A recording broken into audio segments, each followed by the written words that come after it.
Boa noite, meus queridos. Tudo bom? Espero que sim. Nessa véspera de Natal, né? Vim aqui para fazer uma live, corrigindo aí a atividade de vocês da turma TS50. Boa noite a todos. Bem-vindo a todos. Muito obrigado. Lívia, minha linda aluna, representante da TS55, obrigado pela presença, tá bom? Sei que você está muito feliz pelo fato do acontecido de hoje, né? Espero que fique mais feliz ainda. Então, boa noite a todos que estão entrando, tá? Antes de iniciar a live, eu quero assim iniciar o nosso assunto, a qual eu prometi fazer a correção aqui da prova prática de vocês. Não a prova prática, uma prova teórica baseada em assuntos práticos, né? Quero agradecer à turma TS50 por ter me recebido com todo carinho, com todo amor, apesar de termos passado pouco tempo juntos, mas eu tentei de alguma forma transmitir algum conhecimento para vocês. Eu sei que foi pouco, mas meu Instagram vai sempre estar aí, né? Eu sempre estou fazendo live, meu canal do YouTube sempre vai estar lá. Vocês podem entrar, vocês podem perguntar, vocês podem assistir a hora que vocês quiserem e eu sempre vou estar pronto a ajudar todos vocês, como sempre ajudo todos os outros alunos. Então, fiquem tranquilos com relação a isso, tá? Eu só tenho mesmo que agradecer a vocês, né, por essa paciência e colaboração comigo nas aulas presenciais, que alguns alunos tiveram o prazer de me conhecer, outros não, só me conheceram por vídeo, mas eu tentei, assim, em poucas aulas, passar algum conhecimento para vocês, né? Então a gente vai começar aqui a nossa correção, né? E eu quero desejar de antemão para todos os meus alunos, todos os meus amigos, todos os meus seguidores no Instagram, um Feliz Natal, cheio de paz, de amor, de felicidade, de sucesso, de prosperidade e muita saúde para todos. Que 2021 seja um ano totalmente melhor que foi esse 2020 para todos nós, tá? Então eu desejo isso a todos vocês. Vou deixar aqui uma frase para vocês, né? Para vocês meditarem, colocar na cabecinha de vocês que a primeira pessoa a acreditar no seu sonho, nos seus sonhos, tem que ser você, tá? Então você tem que ser a primeira pessoa a acreditar nos seus sonhos e saber que sonhar não é impossível um sonho de se tornar realidade. E nunca desista de seus sonhos. Nunca desista, por mais que as dificuldades venham aparecer perante a sua vida. Então nunca desista dos seus sonhos. Corra atrás. Lute, pois quem luta, vence. E quem espera, sempre alcança, tá? Então, a primeira pessoa a acreditar nos seus sonhos e que um dia esse sonho vai se tornar realidade, tem que ser você. E nunca desista desse sonho, por mais que você ache que é impossível, por mais que alguém na sua família ou algum colega seu te desanime, achando que você não vai conseguir nada futuramente, tá? Isso é pleno desânimo das pessoas. Então não desista. Mesmo que você tenha dificuldades, mesmo que você tenha problemas, mesmo que você passe por alguma doença na família, então não desista jamais de seus sonhos, corra atrás deles, busque tentar realizá-lo, lute cada dia mais para que você possa acrescentar algo de bom e crescer profissionalmente, não só como aluno, mas ter um conhecimento para que você possa futuramente querer ser alguém profissionalmente. E quem luta geralmente para conquistar os seus sonhos sempre vence no futuro, né? E quem espera sempre alcança. E geralmente aquelas pessoas que desanimam a gente lá no início, onde nós entramos para estudar qualquer tipo de estudo, para fazer um curso, para prestar um pré-vestibular, para entrar numa faculdade, para fazer uma prova para um concurso público, são aquelas pessoas que tentaram algo na vida, né? Mas não conseguiram. E não quiseram tentar mais.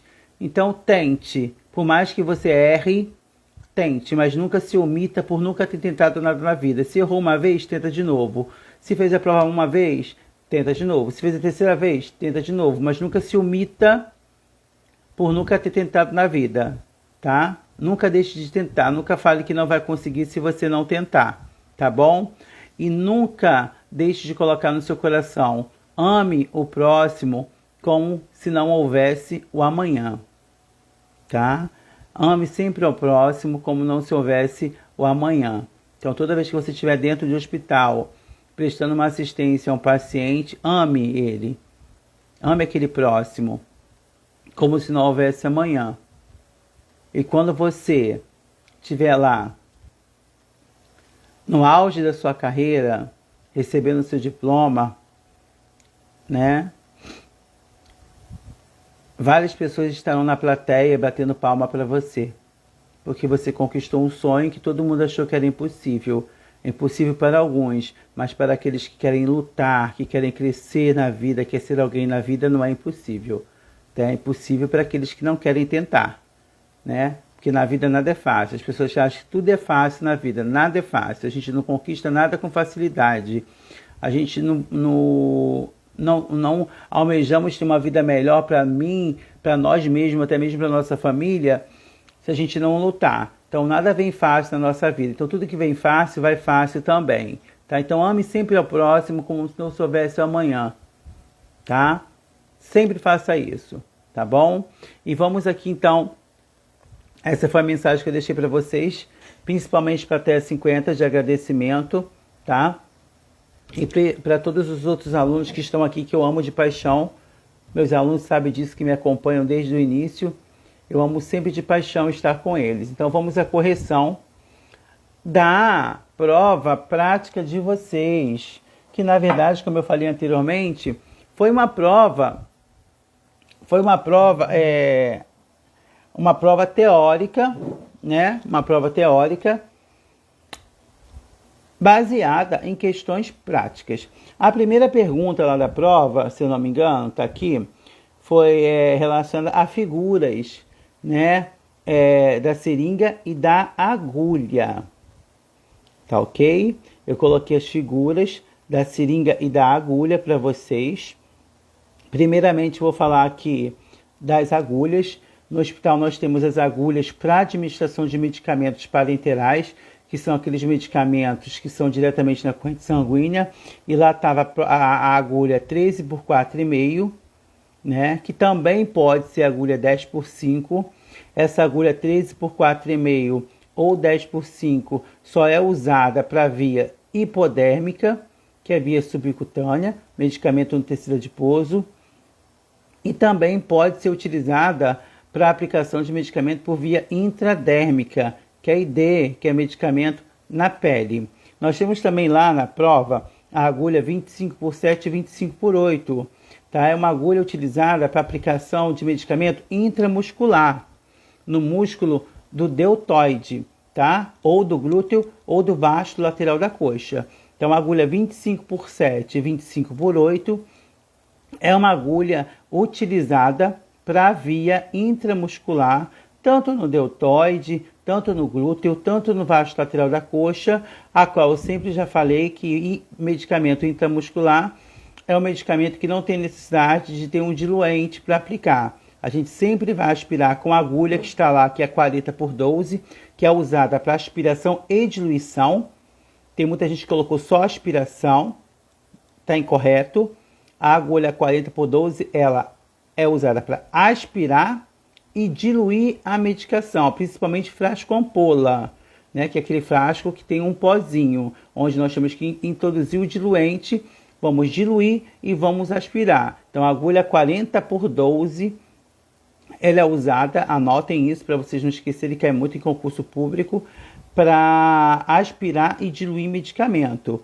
A 13x4,5 ou 10x5, se estivesse na questão, são agulhas usadas para aplicação de medicamento via subcutânea, que é a mesma coisa que hipodérmica, e via intradérmica, que é ID. Intradérmica, medicamento na derme.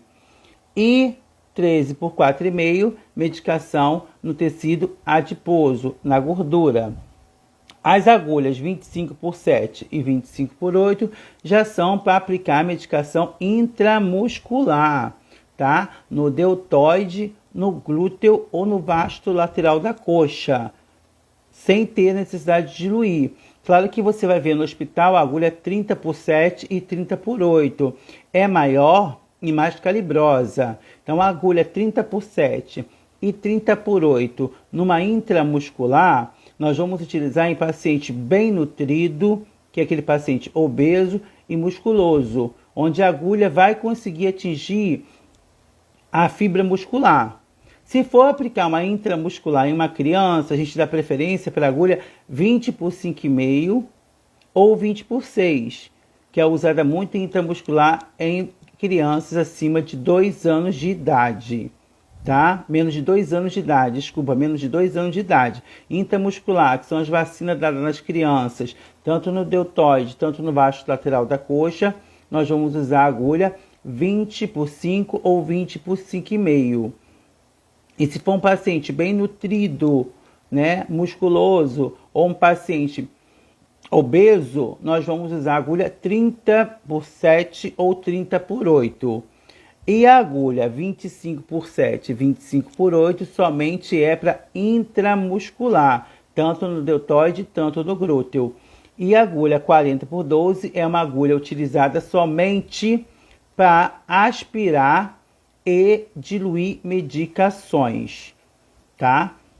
E 13x4,5, que está lá na questão, que pode ser também a 10x5, é para medicação por via hipodérmica, que é no tecido adiposo, que suporta no máximo 1 ml, ou via intradérmica, que é medicação na derme, que suporta de 0,1 ml a 0,5 ml. E eu pedi para colocar o nome, né, da parte da seringa e das agulhas. Da agulha, que está aqui, ó. A parte da seringa e da agulha eu deixei separada para vocês. Não sei se vocês vão conseguir ver. Ó. Aqui, ó. Aqui você tem o bisel da agulha, que é muito importante para a aplicação de uma medicação. Se for intramuscular, o bisel, que é a abertura da agulha, ele tem que ser lateralizado. Se for subcutânea, intradérmica, o bisel ele fica voltado para cima. Nós temos aqui o corpo da agulha, que nós chamamos de háster, tá? E nós temos aqui a parte plástica da agulha, que chamamos de canhão. E na seringa nós temos o bico. Nós temos o corpo da seringa. Nesse corpo da seringa nós temos uma parte de uma rolha de retenção, que é uma rolha de plástico que dá pressão na seringa, tá? Essa parte a qual nós colocamos o dedo para segurar é chamada de flange. E nós temos o êmbolo. Então, a seringa e a agulha ela é composta pelo bisel, pelo háster, pelo canhão. Nós temos aqui o bico da seringa, o corpo ou cilindro da seringa, essa parte de borracha, nós chamamos de rolha de retenção. Aqui nós temos a flange e nós temos o êmbolo, né? Essa foi a parte da agulha e a parte da seringa que vocês deveriam ter colocado na prova, que muita gente colocou, né? Que é essa parte aqui, ó. Bisel, háster, canhão. bisel, haste, canhão. Agulhas, eu já falei, intradérmica ou subcutânea, intramuscular, intramuscular, tá?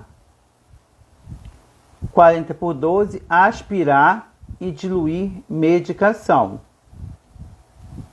Não esqueça que a 13/4 também não é só para subcutânea, pode ser subcutânea e intradérmica. Intramuscular, intramuscular. Se tivesse 30/7, 30/8, intramuscular em pacientes bem nutridos ou obeso. A prova também consta lá na prova que eu coloquei para vocês, isso aqui, ó. Isso aqui eu já passei, né? Basicamente foi uma cola da parte de cima, mas nós temos aqui a parte do estetoscópio, que é um aparelho muito utilizado pela equipe de saúde, tanto médico, tanto enfermeiro, tanto técnico de enfermagem, né? Eles usam esse material para estar examinando o paciente. Então nós temos aqui, ó, as olivas, isso aqui é chamado de olivas, que deve ser feito a asepsia com álcool a 70 após ser utilizada por algum colega, tá? E nós temos essa parte aqui de ausculta, que chamamos de diafragma, que é o que vai entrar em contato com o corpo do paciente para fazer a ausculta. Então nós temos o diafragma e nós temos aqui as olivas. Então isso aqui é chamado de olivas, diafragma. A seringa, não esqueçam, você tem o bisel, tá? O haste, o canhão, o bico, o cilindro, a rolha de retenção, a flange e o êmbolo. Tá ok? Na prova também foi colocada, eu fiz uma prova bem simplificada, as posições de exame. Nós temos aqui, ó, a posição de Fowler, tá? A 90 graus. Eu pedi para citar 2 exemplos, eu acho. A posição de Fowler, ela pode ser usada para passagem de sonda nasogástrica, sonda nasoentérica, higiene oral, administração de dieta oral, verificação dos sinais vitais, acesso venoso periférico, tanto para infundir soroterapia ou manter a veia salinizada. Pode colocar o paciente nessa posição. Abaixo dessa posição, nós temos a posição decúbito lateral, que pode ser direito ou esquerdo, chamado de Siemens. Essa posição é utilizada muito para aplicação de supositório, temperatura retal, exame retal ou vaginal, tá? A de cima é a Fowler e a de baixo, tá, é a posição de Siemens, tanto para aplicação de supositório na pediatria, para lavagem intestinal, quando há um fecaloma por constipação, temperatura retal, que é a mais fidedigna, a aplicação de supositório. Voltando aqui à posição de Fowler, além de ser utilizada para a passagem de sonda nasogástrica, que é aquela que vai até o estômago, sonda nasoentérica, que é aquela que vai até o intestino, ela também é usada muito em pacientes que apresentam quadro de dispneia, que é a dificuldade de respirar. Então, se o paciente tem um processo dispneico, está com dificuldade respiratória, a posição que favorece o fluxo respiratório e garante a hematose pulmonar é a posição de Fowler. Eu posso fazer nebulização, inalação, oxigenoterapia na posição de Fowler? Sim. Eu posso administrar uma dieta oral na posição de Fowler? Sim. Eu posso fazer uma intramuscular no deltoide na posição de Fowler? Sim. Eu posso verificar os sinais vitais na posição de Fowler? Sim. Eu posso funcionar uma veia para deixar tanto salinizada ou para infundir soroterapia na posição de Fowler? Sim. A outra posição, né, é essa posição aqui. Ela é conhecida na literatura como posição dorsal, horizontal ou supina. Né? Você pode chamar essa posição de dorsal, horizontal ou supina. Esta posição, ela é muito importante para o profissional de enfermagem, tá? Que além da gente avaliar a parte anterior do corpo, você vê que a parte anterior do corpo fica livre e a parte posterior do corpo fica sobre uma superfície. É uma posição muito utilizada para exame de imagem, tipo tomografia e ressonância magnética, tá? Mas para a enfermagem, ela tem as suas indicações. Se o paciente desenvolver uma parada cardiorrespiratória, nós vamos fazer a RCP, reanimação cardiopulmonar, com ele na posição dorsal, horizontal ou supina. Como eu falei anteriormente, você pode conhecer essa posição como dorsal, horizontal ou supina. Ela é usada muito para reanimação cardiopulmonar. Quando o paciente tem uma parada cardiorrespiratória, temos que fazer a RCP, reanimação cardiopulmonar. Vou administrar um cateterismo vesical de demora no sexo masculino. Posição de Fowler, posição dorsal. Posso fazer uma intramuscular no deltoide paciente na posição dorsal? Posso. Posso fazer sim. Posso verificar sinais vitais na posição dorsal, horizontal ou supina? Sim. Dorsal, horizontal ou supina, que é a mesma coisa, tá? Só que ela é muito indicada para exames de imagem, tipo tomografia, ressonância magnética. Na enfermagem, nós usamos ela para RCP, que é reanimação cardiopulmonar, quando o paciente tem uma PCR, que é parada cardiorrespiratória. Nós usamos muito essa posição para o cateterismo vesical de demora no sexo masculino, o cateterismo vesical de alívio no sexo masculino. Se for feminino, é posição ginecológica. Nós usamos muito a posição dorsal, horizontal e supina para o preparo do corpo após a morte, né? Quando é constatado óbito, o corpo do paciente fica nessa posição ereta, com a parte posterior sobre uma superfície, a parte anterior livre, para a gente iniciar o preparo do corpo após a morte. Então, a questão aí da número 2 falou sobre a posição de Fowler, que eu dei as indicações, a Siemens e a posição dorsal, horizontal ou supina. Qualquer nome serviria. Dorsal, horizontal ou supina. Bastava você citar os exemplos. A questão número 3 está dizendo assim: existe inúmeros locais para mensurar, que é verificar a frequência do pulso, que é a frequência cardíaca. Quando o examinador coloca o estetoscópio entre o quarto e quinto passo intercostal, na linha clavicular média esquerda, é chamado de que pulso? Voltando aqui. Quando o examinador, tanto o enfermeiro, tanto o técnico, utiliza o estetoscópio para verificar, e ao escutar, né, o pulso na região hemiclavicular esquerda, no quarto e quinto passo intercostal, na verdade ele está localizando uma artéria para escutar esse pulso, tá? E para o profissional de enfermagem aferir a frequência cardíaca, ele comumente utiliza duas artérias, com o dedo indicador e médio, que é a artéria radial e a artéria ulnar. Essas são as artérias mais indicadas, mais utilizadas para verificar a frequência cardíaca num paciente. É a artéria radial e a artéria ulnar, com o dedo indicador e médio.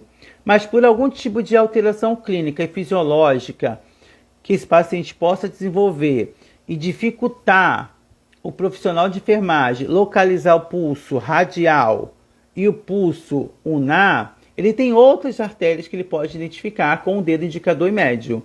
A temporal, a carótida, a braquial, tá? A femoral na virilha, a poplítea atrás do joelho, e nos pés nós temos tibial, posterior, dorsais dos pés ou pediosa. E temos aqui também, entre o quarto e o quinto passo intercostal, a artéria apical, que só é auscultada, com auxílio do estetoscópio. Então, a questão número 3, quando a gente usa um estetoscópio para auscultar uma artéria que fica entre o quarto e o quinto espaço intercostal esquerdo, nós estamos, na verdade, localizando a artéria apical, tá?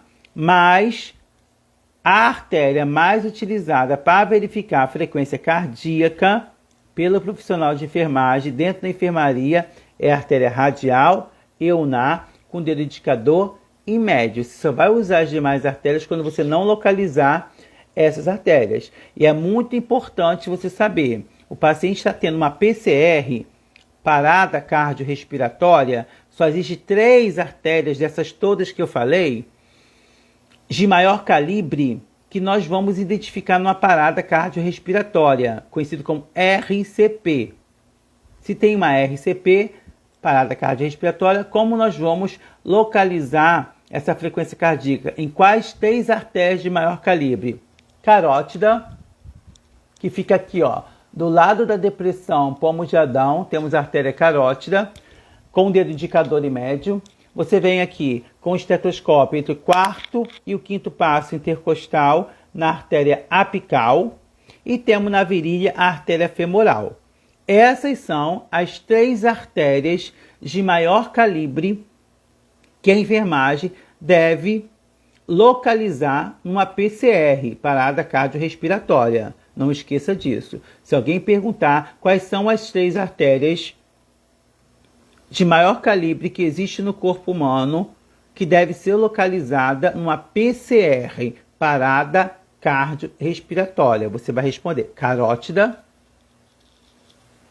apical, com auxílio do estetoscópio, e femoral. Você vê muito isso em filme, em novela, quando alguém está entrando em parada cardiorrespiratória ou óbito, eles colocam logo o dedo aqui, ó, na carótida, pega o estetoscópio, coloca logo na artéria apical, ou vem com o dedinho indicador e médio na artéria femoral. Vocês sabem que o dedo polegar não pode ser usado para verificar a frequência cardíaca, muito menos a pressão, porque transmite pulsação da artéria radial.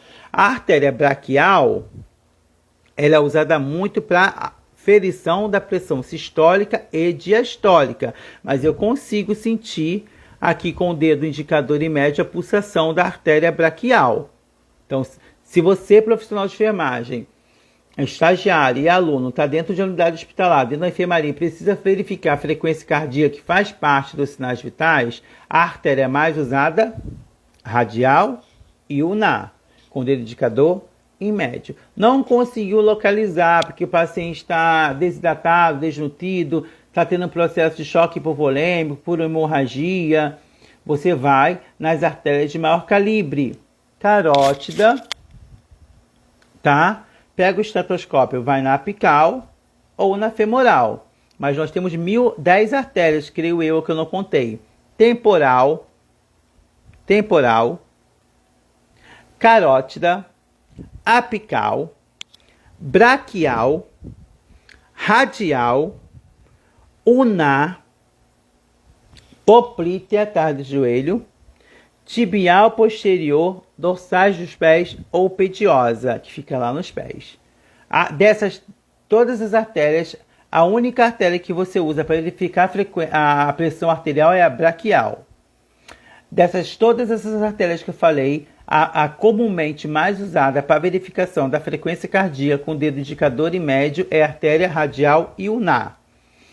Dessas todas as artérias que eu falei, as artérias de maior calibre que o profissional de enfermagem deve localizar numa PCR, tem muito aluno, tem muito estagiário que não sabe o que é uma PCR, parada cardiorrespiratória. Então, numa PCR, na parada cardiorrespiratória, onde tem a parada súbita do coração e do pulmão, só existe 3 artérias de maior calibre que nós vamos localizar. A carótida, a apical com auxílio do estetoscópio e a femoral, que é na virilha. Teve uma PCR, colocar o paciente na posição dorsal, horizontal e supina e realizar RCP, segundo o ABC da vida, que é a reanimação cardiopulmonar. Então, a resposta número 3 seria a letra C, artéria apical. A questão número 4, estão conseguindo entender, gente? Então, tá dando para entender? Tá dando para entender direitinho? A questão número 4, ou o que eu falei, deu para entender, né? Vai ficar salva aqui a live. Não saiam daí, tá? A número 4 pergunta assim: a monitorização dos sinais vitais indica condições hemodinâmicas, né, de uma pessoa. Quando a gente fala indica condições hemodinâmicas, nós estamos referindo que os sinais vitais, ele avalia os parâmetros hemodinâmicos, tanto a frequência cardíaca, a frequência respiratória, a temperatura corporal e a pressão arterial. E nós falamos parâmetros hemodinâmicos de uma pessoa. Um parâmetro muito importante dos sinais vitais é a temperatura, tá? Porque através da temperatura, né, elevada ou diminuída, nós vamos saber se esse paciente está indo a óbito pela hipotermia, que é um sinal evidente de morte, hipotermia, ou se ele tem um quadro de febre pela temperatura elevada. E se tem febre, tem infecção. Toda pessoa que apresenta uma febre tem um processo infeccioso, tá?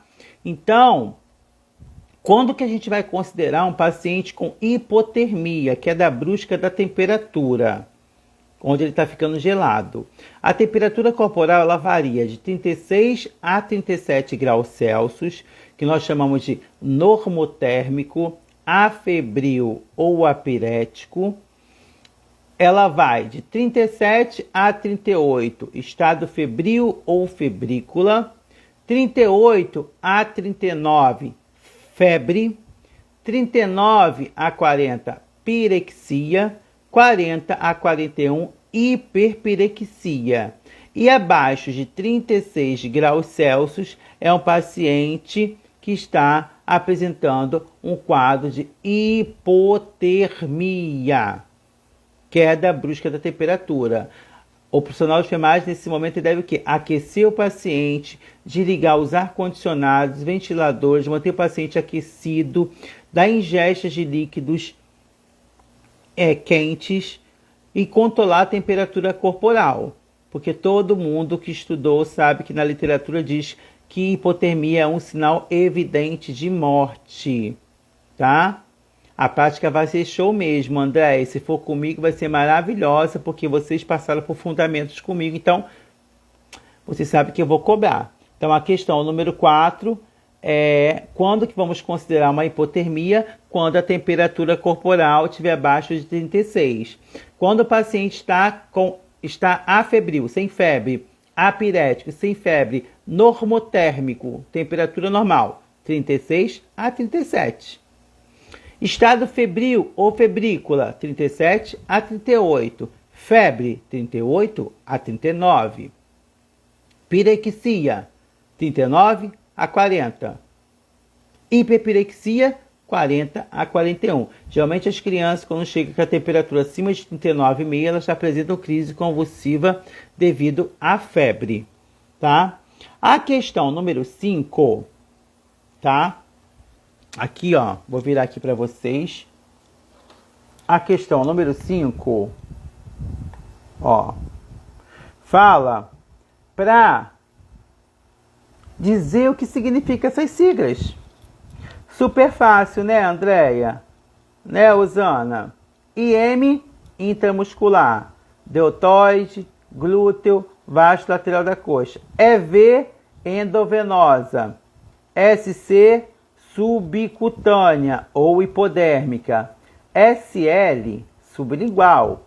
VO, vioral. ID, intradérmica. IV, endovenosa. IV ou EV é a mesma coisa. São medicamentos feitos na veia. Das vias parenterais, a endovenosa e intravenosa é a via mais rápida, tá? Onde o medicamento vai diretamente na veia. Dessas vias aqui, a de escolha de uma emergência, sem ser a parenteral, endovenosa e intravenosa, Entre as mais rápida é a sublingual. Todo paciente que chega infartando no hospital com crise hipertensiva, o comprimido é colocado debaixo da língua. A medicação na emergência é feita por via endovenosa ou intravenosa.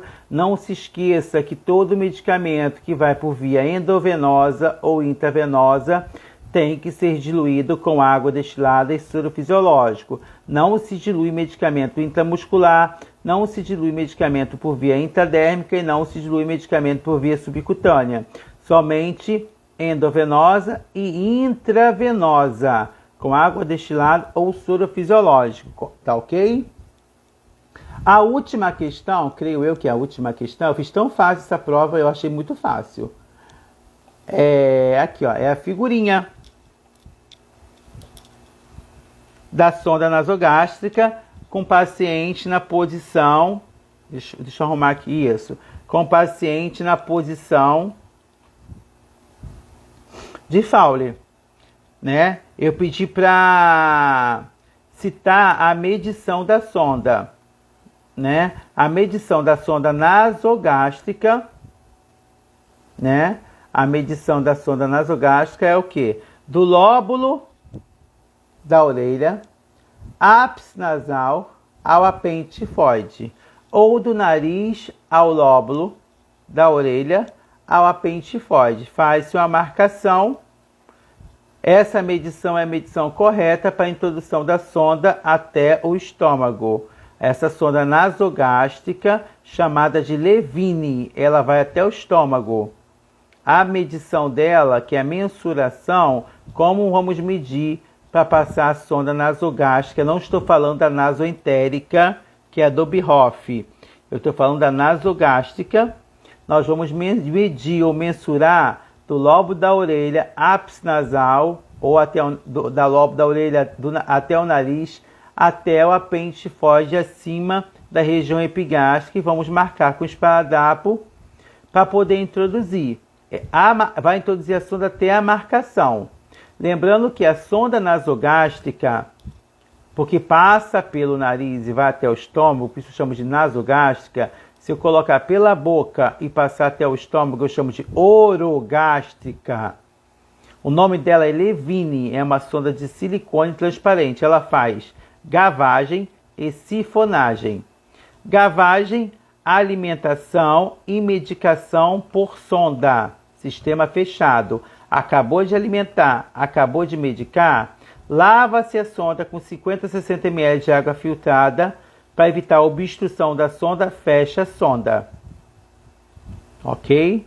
Sifonagem é a drenagem de conteúdo gástrico, sistema aberto. Fica um coletor na sonda drenando resíduo gástrico do estômago para fora pelo coletor que vai ficar aqui penduradinho na cama do paciente. Então, essa drenagem de conteúdo gástrico é chamada de sifonagem. O sistema fica aberto, drenando. Quando a sonda está fechada, é porque está fazendo gavagem. Alimentou, medicou por a sonda, lava a sonda, fecha a sonda. Sempre lava a sonda após a medicação. Sempre lava a sonda após a alimentação com 50 a 60 ml de água filtrada para evitar a obstrução da sonda. E aí a gente não consegue desobstruir, tem que retirar a sonda e passar a sonda novamente no paciente. Tá? Então tem que ter atenção sobre isso. Então a cada alimentação, a cada medicação, lava a sonda. Como assim, Eduardo? Medicação. O paciente está com quadro de AVC, por exemplo, ele tem uma dislalia ou uma disfagia, ele não consegue engolir. O único meio de alimentar o organismo dele é passando uma sonda nasogástrica de Levine. Porém, ele é hipertenso, tem que tomar um captopril que é comprimido. Como que ele vai tomar o captopril via oral se ele não consegue engolir, se ele já usa a sonda para passar alimento por ele, para o corpo dele? O profissional de enfermagem vai pegar esse comprimido, né, com toda a técnica, todo o cuidado para não contaminar, vai colocar no copo com água, vai dissolver ou macerar, diluir esse comprimido, vir com a seringuinha de 20 ml, aspirar esse medicamento diluído, passar pela sonda E em seguida, com a própria seringa, já com um copo de água filtrada, vai lavar a sonda e vai manter a sonda fechada. Agora, os testes para saber a localização desta sonda, né? Essas eram a resposta correta. Medição da sonda, lóbulo da orelha, ápice nasal, apêndice tifoide. Ou ápice nasal, lóbulo da orelha, apêndice tifoide. Pronto. Marcação, medição ou mensuração da sonda para ser introduzida no paciente. A nasogástrica, que vai pelo nariz, ou orogástrica, que vai pela boca. Ela fica no estômago do paciente. Ela faz duas funções, como eu perguntei ali: gavagem e sifonagem. Gavagem é quando a sonda tem que ficar no paciente com a finalidade de alimentar e medicar. Lava a sonda após a medicação e a alimentação, fecha a sonda com a finalidade de não obstruir a sonda. Sifonagem, não sinfonagem de sinfona. Sifonagem é a drenagem de conteúdo gástrico ou drenagem de conteúdo estomacal. A sonda fica conectada no paciente com o esparadrapo em um frasco coletor, drenando ali o conteúdo gástrico, e só vai retirar quando o médico passar para o profissional de enfermagem que tem que ser retirada aquela sonda, ok? Agora, os testes. Existem 3 testes para saber a localização da sonda, que é o que vocês deveriam ter colocado na prova a sequência. Eu deixei vários vídeos meus mostrando como é que passa a sonda nasogástrica. O primeiro teste, ausculta com estetoscópio. Então, vamos pegar o diafragma do estetoscópio, colocar o diafragma na região epigástrica, aspirar 10 ml de ar, conectar na ponta distal da sonda de Levine e injetar o ar e auscultar o ruído hidroaéreo que faz no estômago do paciente pelo estetoscópio. Então, o primeiro teste é a ausculta com estetoscópio.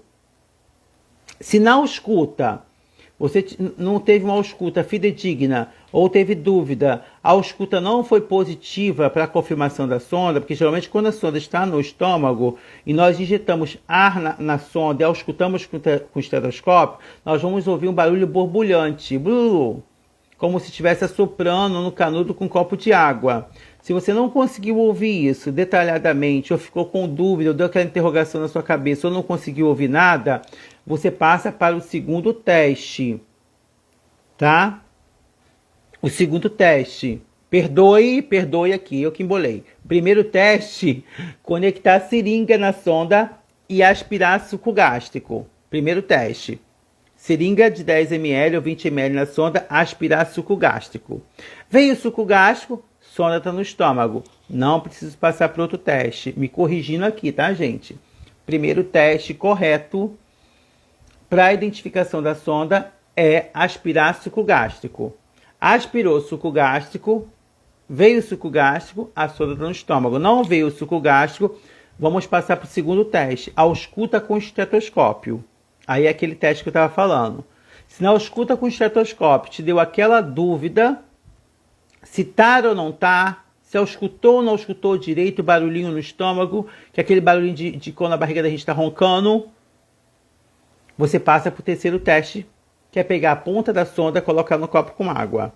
Se borbulhar a sonda no copo com água, pulmão. Se não borbulhar, estômago. E se mesmo assim te deu dúvida, mesmo você fazendo o teste, primeiro, aspirar suco gástrico, que não veio suco gástrico, negativo para suco gástrico, faltou a seringa, aspirou, não veio nada, passa para o segundo teste, ausculta com estetoscópio. Pela ausculta com estetoscópio, te deu dúvida sobre os ruídos estomacais? Interrogou na sua cabeça? Passa para o terceiro teste, tá? Isso aí, Giovanni, se você fez nessa ordem, você tirou aquela nota maravilhosa que você sabe qual é. Eu lembro da sua nota. Então, a ausculta, se foi negativa, se não conseguiu ouvir a ausculta, você passa para o terceiro teste. Pega a ponta da sonda, coloca no copo com água. Se borbulhar no copo com água, está dizendo que a sonda está no pulmão. Se não borbulhar, basicamente a sonda está no estômago. E para tirar a sua dúvida, se você ficar com dúvida em relação a isso, chama o coleguinha, tá? Para realizar o teste com você, ou chama o enfermeiro. Mas não fica com dúvida sobre os testes da introdução, da localização da sonda, para que você não venha injetar alimento ou medicamento dentro dos pulmões do paciente, porque a sonda não é para ir para o pulmão. Ela não é para passar pela traqueia, é para passar pelo esôfago e levar a comida até o estômago, porque o paciente não tem mais o processo de mastigação e não consegue mais engolir. Para isso, nós usamos a sonda de Levine, chamada nasogástrica, se for pelo nariz, e orogástrica, se for pela boca. Para isso, fazemos os testes para saber se está realmente no local correto, para que não aconteça de maneira alguma essa iatrogenia, que é um erro do profissional de enfermagem, introduzir medicamento e alimento num paciente com sonda que está dentro do pulmão, onde ele pode broncoaspirar e morrer por asfixia causada por uma broncoaspiração de um medicamento ou de um alimento, tá? Por isso, mesmo fazendo os testes, te deu dúvida, chama o colega, chama o outro chama o enfermeiro para estar tirando a sua dúvida, mas não injete nenhum líquido, nenhum medicamento, se te deu dúvida nos testes da localização da sonda. Muito importante isso. Durante a introdução da sonda, principalmente pela narina, a lacrimejação, a ânsia de vômito, a tosse é normal, tá? Ele vai lacrimejar, ele vai fazer ânsia de vômito, ele vai tossir, é normal. Agora, se no ato que você está introduzindo a sonda, mesmo com xilocaína gel, que é uma pomada anestésica tópico, você vai introduzir a sonda, ele começou a tossir, ele começou a ficar dispineico, com dificuldade de respirar, e você viu a boca e os dedos das mãos ficando cianótico, arroxeado, para imediatamente de introduzir a sonda, porque ela está indo pela traqueia, está interrompendo o fluxo de oxigênio, por isso ele está tendo dificuldade para respirar. Se está tendo dificuldade para respirar, não está absorvendo oxigênio, obviamente o meu corpo mostra um sinal para o profissional que é cianose da mucosa e cianose de extremidade. E eu vou começar a tossir consecutivamente. Tira a sonda, eleva mais a cabeceira do paciente, oferta oxigênio para esse paciente, espera mais um pouco, chama o enfermeiro para ver o que vai se proceder. Mas não continue a introduzir a sonda na narina do paciente se ele começar a apresentar esses sinais de tosse durante a introdução da sonda, cianose de extremidade ou cianose labial, e se ele começar a ficar dispineico, você para de introduzir a sonda imediatamente, interrompa o procedimento, alivia a dispneia do paciente, elevando a cabeceira dele a 90 graus, oferta 3 litros de oxigênio por minuto umidificado para não ressecar as vias aéreas superiores dele. Comunique com o enfermeiro, tá? O que está acontecendo, e muitas das vezes a gente tem que monitorizar esse paciente para saber como é que está a saturação de oxigênio pela oximetria de pulso, tá ok? Deu para entender basicamente como que era para ser a resposta da prova? Eu só complementei alguma coisa aqui sobre sonda para não passar despercebido, mas deu para captar a vossa mensagem ou não deu para captar a vossa mensagem? Foi? Não sei, se não estou falando nada, não sei se estão aí, se foi, se não foi. Falei lá da agulha, do bisel, do haste, do canhão, do cilindro. Falei bonitinho para vocês. Ai, Rosana, obrigado. Letícia, obrigado. Cris, obrigado. Karine, obrigado. Giovana, obrigado. Não foi perfeito, eu não sou perfeito. Eu tento fazer o máximo que eu posso para ajudar vocês, tá? Quero agradecer mais uma vez, assim, até 50, por toda a dedicação, né? Por mais que a nossa aula tenha sido curta, nós tivemos só um mesinho de encontro, né? Que pena que não pode ter sido presencial, como as minhas outras turmas, né? Mas espero que eu tenha passado alguma coisa para vocês. Espero que o futuro de vocês estão terminando agora seja maravilhoso, que vocês possam seguir um caminho lindo. Nunca deixe de estudar. Eu sei que eu costumo falar para o estagiário, quando ele vai para o hospital, ele tem que ter a palavrinha chá, né? C-H-A, chá. C, de conhecimento teórico e conhecimento prático. Não existe teoria, prática sem teoria. Você tem que ter um pouco de teoria e um pouco de prática. Então tem que ter esse conhecimento. O H, a humildade de saber quando está com dúvida ou não saber fazer e pedir ajuda quando não souber fazer. Deixar ser corrigido quando estiver fazendo errado. Ser humilde para pedir ajuda quando precisar de ajuda. Não sei fazer, não é vergonha para ninguém. Osana, passa sonda nasogástrica? Professor, eu não sei passar. Nunca passei. Ela está sendo humilde. Mas eu estou aqui para aprender se o senhor me ensinar. Mas você sabe o que é a sonda nasogástrica? Sim, sei o que é uma sonda nasogástrica. Uma sonda que introduz do nariz à boca, do nariz ao estômago do paciente, com a finalidade de alimentar e medicar, ou drenar. Isso aí é teoria. Tem que saber a teoria. Isso é conhecimento teórico. Ela não pode saber desenvolver a prática, o conhecimento prático.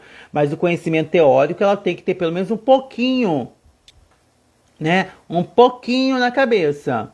E ter a humildade de saber falar, não sei fazer, estou com dúvida, não estou com confiança para executar esse procedimento no paciente.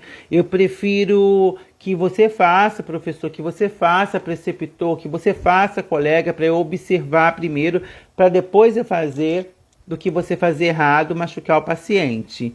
Então é melhor ter o conhecimento teórico e prático. Eu sei que o conhecimento prático vai ser defasado agora por causa do Covid, né? Mas a teoria, vocês têm um pouco de domínio teórico, eu percebo isso pelas turmas que eu leciono. Eu sei que eles têm um pouco de conhecimento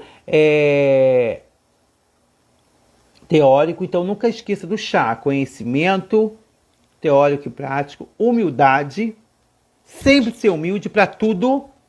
Ninguém sabe nada na vida da enfermagem, a gente aprende com o tempo. E o A de atenção. Atenção em tudo que você está fazendo. Tudo que você está fazendo. Então, se você ter essas 3 letrinhas, essa palavrinha na sua cabeça, chamada chá, conhecimento, humildade, atenção, você vai fluir lindamente pelos corredores do hospital e aprender lindamente, porque você vai se mostrar proativo, você vai se mostrar que quer aprender, você vai se mostrar ser dedicado e você vai aprender cada vez mais. Entendeu? Cada vez mais. Porque a gente que está dentro do hospital, o estagiário, ele que tem que aprender, ele que quer aprender. Então você tem que se mostrar proativo para isso, para poder aprender. Amaridelina. Pensei que era Amaradina, uma aluna minha que passou no concurso público. Tá? Então, fique com essa palavrinha na cabecinha de vocês. Conhecimento, humildade e atenção. Tá? Eu tentei fazer uma correção bem objetiva, bem básica. Eu tentei passar para vocês, assim, o conhecimento bem mais específico para que vocês entendam. Quem tem o tempo em casa, tem internet livre, tira um tempinho, 20 minutinhos do seu dia para ler, né, sobre a enfermagem, ler sobre os procedimentos, porque conforme você vai lendo, você não vai esquecendo, vai lendo o termo técnico, criancinhas aí da 55, da 56, se for eu, professor de prática de vocês. Vai lendo o termo técnico, titio deu lá em Fundamentos 1, 2 e 3 para vocês. Né? Você sabe que eu gosto muito de caso clínico, tá? Então, espero aí TE50 eu ter ajudado a vocês de certa forma. Meus agradecimentos. Desejo Feliz Natal a todos vocês, tá? Que Deus abençoe a noite de vocês, que vocês tenham um Natal abençoado. Espero nos encontrarmos em janeiro. Eu não sei o que vai acontecer na minha vida em janeiro, né? Não sei nem se eu vou estar vivo em janeiro. Só Deus sabe dos meus caminhos, tá? Mas se nós encontrarmos novamente, estarei pronto a ensinar, tá? Alunos da TE50, espero um dia se encontrarmos no hospital, tá? Quem sabe nos corredores do hospital encontro vocês como ex-alunos, e só porque eu dei 3 aulas e saber que vocês vão falar assim, ele foi meu professor, isso vai ser magnífico para mim. Então, eu amo de paixão as minhas turmas. Eu tenho turma que eu estou com eles desde microbiologia, que eu não abandono, eu não sei porquê, nunca, por mim eu não abandonaria, né? Então, quero agradecer a todos. Feliz Natal, Giovana. Feliz Natal a todos os alunos da TS50. Letícia, Bárbara, todos que aqui entraram. Eu sei que poucos alunos da TS50 entraram, porque dá para ver quem entra da TS50. Aqui eu tenho mais alunos de outra turma do que da própria TS50, mas isso não importa. O importa é quem quer aprender está aqui, né? Quem quer aprender está aqui. Eu falei coisas aqui que às vezes você não vai ouvir depois. E eu sempre falo, informação não notada é informação perdida, tá? Vanessa Lopes, você ainda está aí? Ainda está por aí? Sabe, André, se a Vanessa está por aí, da sua turma? Vanessa Lopes, se ela está por aí ainda?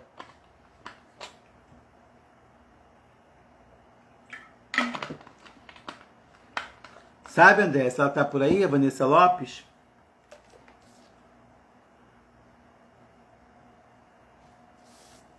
Se não tiver, tudo bem.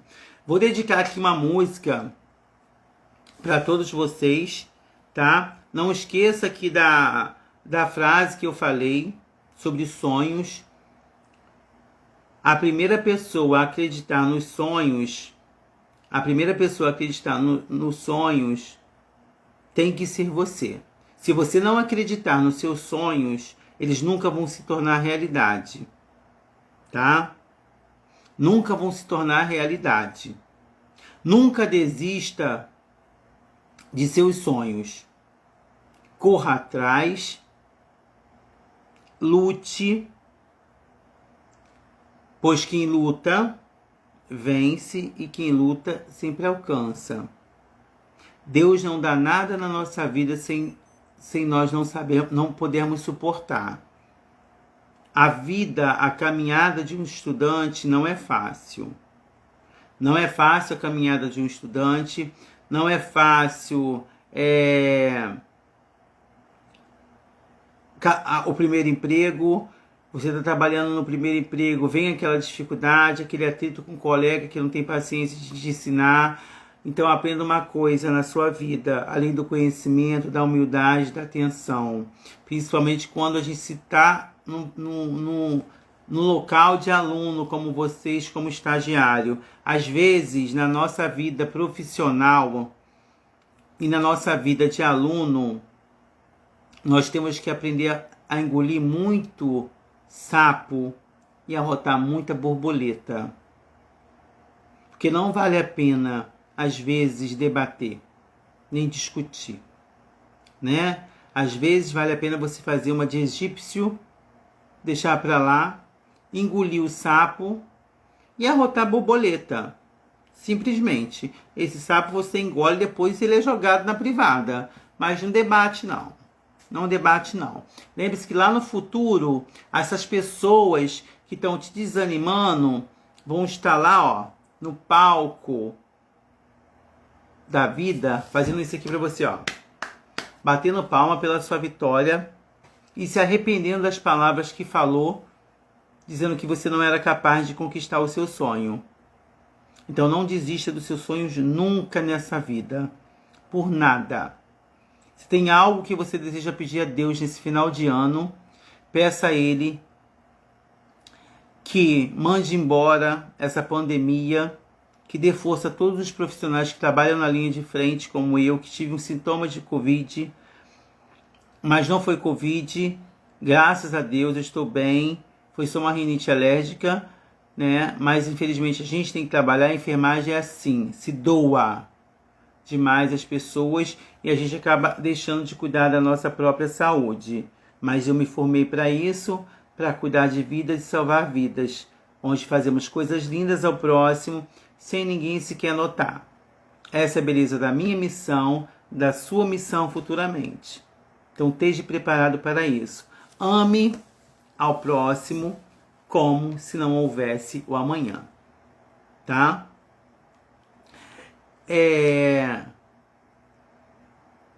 Isso é para Vanessa, porque eu queria mandar para Vanessa. Ela precisa muito ouvir isso, né? Ela precisa muito ouvir isso.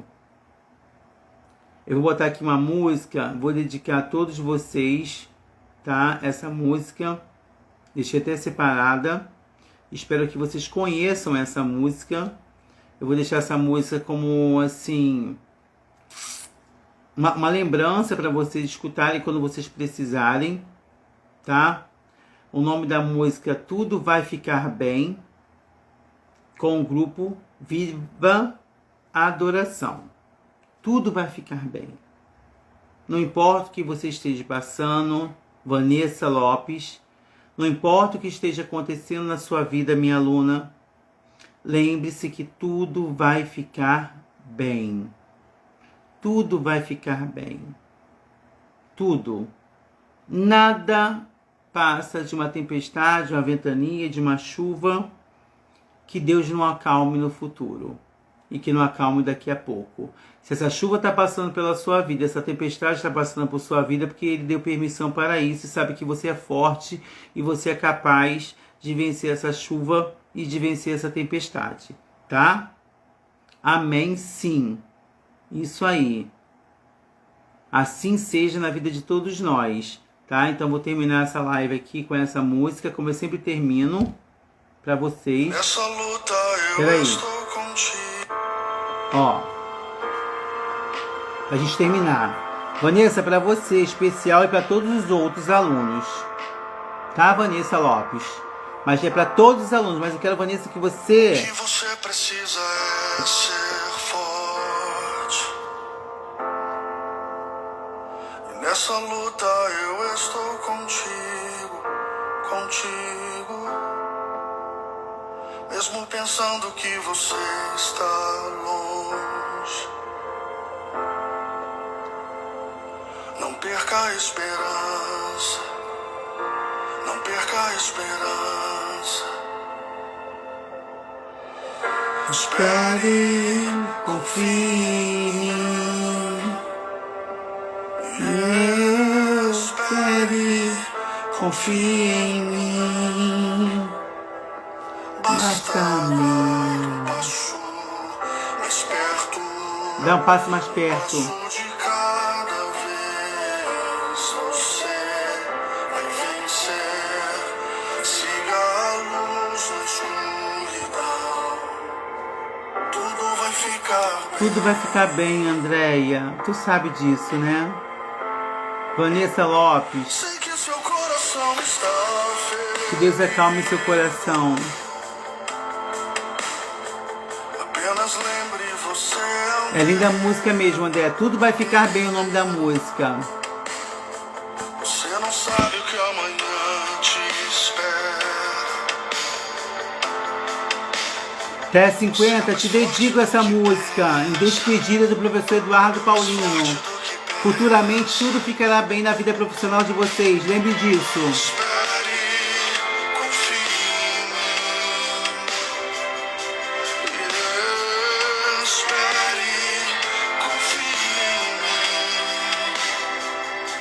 Basta um passo mais perto, um passo de cada vez. Você vai vencer. Siga a luz da escuridão. Um passo mais perto, um passo de cada vez. Você vai vencer. Siga a luz da escuridão.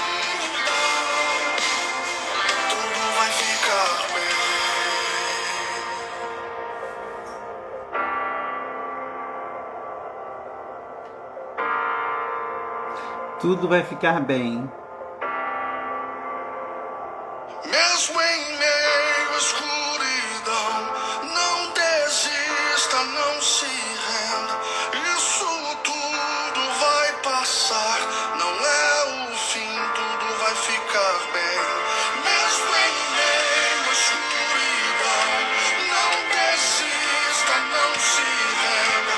Isso tudo vai passar, não é o fim, tudo vai ficar bem.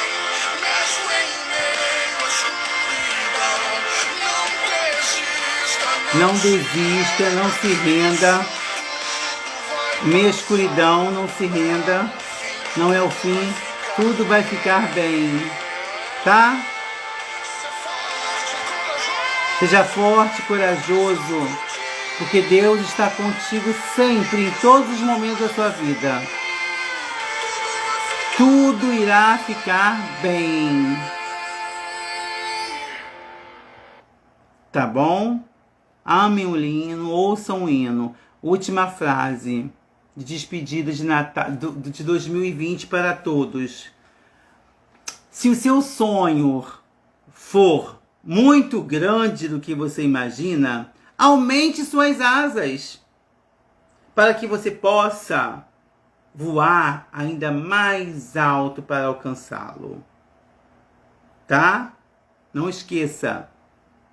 Se os seus sonhos for muito grande do que você imagina alcançar, só peça a Deus assim: Senhor, aumente as minhas asas para que eu possa voar e alcançar esse sonho tão alto que eu tanto desejo no meu coração. Tá bom? Um beijo a todos, um Feliz Natal, um Feliz Ano Novo para todos. TE50, foi um prazer trabalhar com vocês. Muito obrigado, tá? TE50. 56 e 55, quem sabe em breve estaremos juntos em janeiro. Um beijo, tudo vai ficar bem. Se o sonho for muito grande, do que você acha que não vai alcançar, fale: Senhor, aumente minhas asas para que eu possa voar e alcançar os sonhos que eu pretendo ter na minha vida futuramente. Então tenha uma visão de águia, olhe além do horizonte, que Deus vai te guiar no caminho mais certo. Beijo, boa noite, Feliz Natal para todos.